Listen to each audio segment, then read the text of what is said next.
Ask her where she's going when she gets close to it.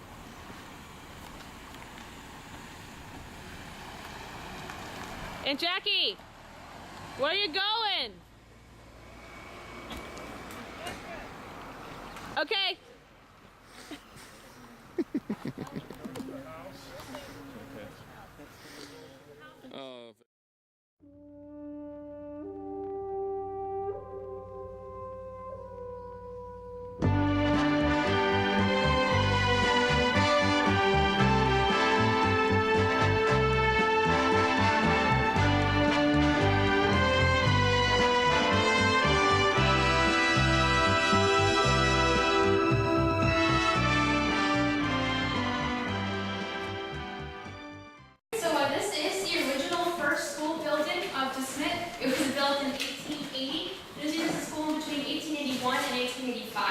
Actually, in 1885, the town had grown so much that they needed to build a bigger school. They needed to build a graded school. So after that, this building was used as a private residence for over 100 years. Originally, it was about 1 block west of the Ingalls home on 3rd Street. Would you mind just showing that door behind you there? Thank you. Thanks. So it was originally 1 block west of the Ingalls home on 3rd Street. And when it was purchased by the Society in 1997, a sort of 10-year restoration process began, so it had to be moved here to this location. A second story had to be taken off, several additions had to be taken off. Also, you can see here where there originally were walls in the house, and that's where the original flooring is, these strips of kind of wider boards on this side. They also had to take off many layers of wallpaper, and while they were doing it, they discovered original blackboards underneath. And they also discovered on some of the blackboards that there are some little chalk drawings here. So there's one of a little guy on the ship there, and then there's a silhouette on either side of the door. And we're pretty sure those were drawn around 1885, because as soon as this was bought and used as a house, it was just wallpapered right up. So that's pretty cool that those are still there after all this time. And this is where I'd like to say thank you to all of you, because we are a non-profit organization, so all of you coming here and buying tickets is what makes all this kind of stuff possible. So thank you all for that. We will go back to 1880 for a little bit and kind of talk about the long winter.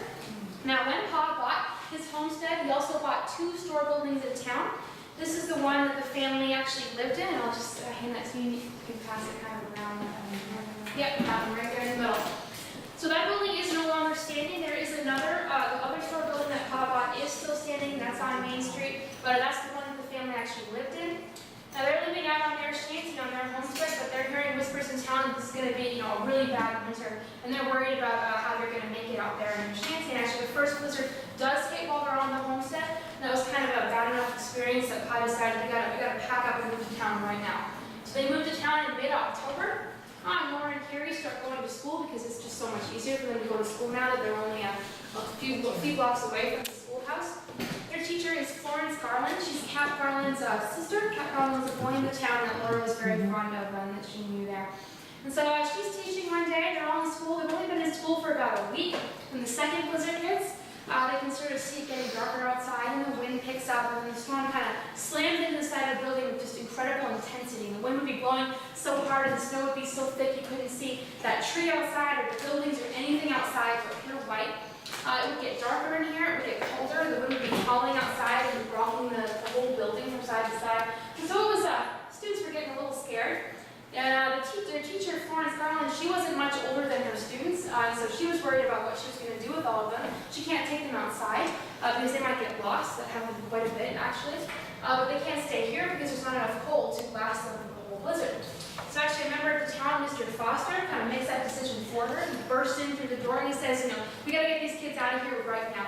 So they get all bundled up and they go outside. They're holding hands, single file in the line, and they're trying to make it to Main Street. Now, that poster up there of the coffee grinder shows you the blue line is the path they were intending to take, the straight line to Main Street, and the red line shows the path they actually ended up taking. Because it's pretty hard to walk in a straight line in a storm like that. The wind is blowing so hard, it's knocking you from side to side. And you're getting confused and disoriented, and the snow is so thick you can't see your hand in front of your face. So it's pretty hard. So they were not walking in a straight line. And Laura, who's in the back of the line, she's the last person in line, she starts to worry that they've been walking for too long. She thinks they should have hit a building by now. Actually, pretty soon after she does think that, she does hit a building. She hits a building with her shoulder. And so she yells to the line, and she tugs on the line and pulls all the students around. They come and gather around the building, and they're at the Mead Hotel. And that building is no longer standing, but if you pass the Maynard's grocery store on Main Street, that's where the Maid Hotel was originally. And at the time, it was the last building on Main Street before the railroad tracks. So if Laura had not run into that building, they would have kept walking over the tracks and into the prairie, and they probably all would have died in that storm. Because there are no more landmarks after that, or any more buildings or trees or anything to point them towards town. So it's very lucky. They do all make it back to town and into their houses. They all live on Main Street. But the snow pretty much doesn't stop after that. It's pretty much unrelenting until May. And of course, the biggest issue with that is that Smith was a growing town still, and it really relied on the railroads, really needed the trains to bring in food and supplies. But the trains were getting stuck. I'm going to trade you pictures here. Just get that right. They were getting stuck at the cuts. Now what a cut was is that when they were building the railroad, they wouldn't go over a hill, they wouldn't go around a hill, they just cut and dig right through the hill. So when it would snow on the tracks and pile up between either side of the hill, and then they would get out and they'd spend all day and they'd dig the snow out and pile it up on either side of the hill again. And then it would snow again and get even higher, and then they'd try and dig it out again, and then it would snow again, and basically they had to give up. The trains were grounded in December. There are more pictures there in the back of the wall too, in addition to the one that's going around. That just shows you kind of just how much snow they were dealing with there. So that meant the residents of town kind of had to improvise and come up with new methods to get what they needed. So for fuel, they come up with what Laura calls hay sticks, and it's just slew grass from the big slew that Pop would cut and bring into the lean-to, and they twist them into these hard little sticks and knots there. You can pass them around. Those work pretty good, but you need about 8 to 10 of them just to boil a pot of water. So you can imagine how many of those sticks you'd need just to heat your home. So Pa and Laura, that would be their job, basically, would be in their lean-to, which was the furthest room from the stove, so it was the coldest room. They'd be in there all day, twisting that hay into those sticks. Their hands would get all cut up and chapped and numb from the cold and from the rough grass. But if they didn't do it, of course, they wouldn't have warmth. So they had to do that pretty much all day, every day. Then, of course, the other issue is that of food, and in particular flour. Mom had run out of flour, so she asked Pa to go to the Wilder feed store. It was owned by Royal Almanzo Wilder, and see if he had any seed wheat to sell. Almanzo does have seed wheat to sell. He has a very large supply of it, but he doesn't want to sell it because he wants to save it for the spring and use it for his own crop. He's pretty much willing to do anything else but sell that seed wheat. So he actually hears a rumor in town. There's a homesteader about 15 miles south of town who has a large supply of seed wheat. Almanzo and Cap Garland actually decided to make that journey to save the town and to save Almanzo's seed wheat. So this is a very dangerous journey, of course, because those prairie blizzards could kind of strike at a moment's notice. There wasn't a lot of warning. So if they got caught out there in the prairie when a blizzard hit, that would pretty much be it for them. So it is a very dangerous journey that they make, but they do make it to the homesteader, and he does have seed wheat to sell. He sells about 60 bushels of it. They bring it into town, and they distribute it among the members of the town so that everybody gets enough seed wheat for their families to make it through the rest of the winter. Now, of course, the issue with the seed wheat is that you can't make bread right out of it. You need flour, obviously, but they didn't have a mill in town, so they couldn't grind it. So they have to use their coffee grinders to grind the wheat into flour. And so that would be Mary and Carrie and Ma's job. They'd be grinding the wheat all day. And it takes about 4 hours to grind enough wheat to make enough bread for that day.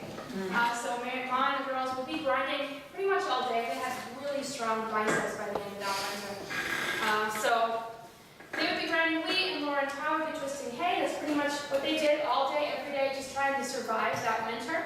Of course, they do all make it through. Actually, all the residents of DeSmit make it through. There are no records of anybody freezing to death or starving to death during that winter in this town. So they do all make it through into the spring. The snow finally stops in early to mid-May. The trains can get through, and the town sort of reawakens. And that means that Laura and Carrie can go back to school. The school is open again. Now their teacher is Eliza Jane Wilder, who's Almanzo's sister. She's come out to homestead with her brothers. Now Laura does not have very fond memories of Eliza Jane as a teacher. She didn't think that she was very good. And actually Eliza Jane was kind of in league with Laura's nemesis. That was Nellie Olson. And actually Laura bases the character of Nellie Olson on 3 different girls that she knew throughout her life, that she just sort of rolled into one distasteful character with the place there. This all kind of comes to a head one day when Carrie's sitting at a 2-person desk with her friend Mamie, kind of like the one behind the heater there. And they're just studying their spelling, minding their own business when they're sort of rocking their desk back and forth without thinking about it. That really annoys Eliza Jane Wilder. So she says to them, if you want to rock your desk so badly, put away your books and just rock your desk. Also, Mamie and Carrie are kind of like, uh-oh, and they start rocking their desk. But Mamie gets sick of it, she cuts out on Harry and leaves her to take the rest of the punishment by herself. So Laura, who's sitting in the back, sees this, she gets really angry. She had a strong sense of justice, Laura did. So she gets up and says, you know, if you want that desk rocked, I'll do it. So she sits there at the two-person desk and she actually rocks it so hard that she rips it out of the floor. So after that, Miss Welter does send them both home. And of course, Eliza, Jane, and Laura become related just a few years after that. So I always wonder how that sort of played at family dinner. They never brought that up. But of course, Laura and Harry do come back to school. And Laura gets very high marks in school. She's good at it. She likes to learn. But she doesn't really like to be in school. Doesn't like to be around all those strangers. All she calls them the people in town. She'd rather be outside. And she definitely does not want to teach. That seems like the worst thing in the world to her. But of course, teaching was kind of the only thing a young girl could really do in those days to make any money. And she needed to make money to help keep Mary in college for the blind in Iowa. So we'll talk more about Laura's adventures teaching in the next school, but give a few minutes to look around here, and please try and grind some wheat there. So? I'll take that picture from you. Sorry. Oh, it's already in. Okay, it's in there. Hold it. Oh. Eat it. Eat it. Hey, 4 guys, hours. Hey, look at that. So you have to do it a couple of times. Get it. Got a whole lot there, make a lot of bread. And now I'm making a whole lot of bread. You have to put it through a couple of times. No. Nope, nope. Sorry, I'm so open.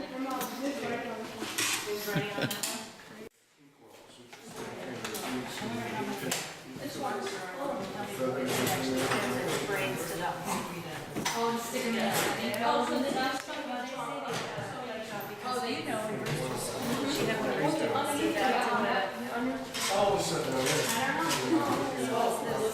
Oh, this is just like a mock roster of all the students that were in class. Yeah. They were very important. Probably.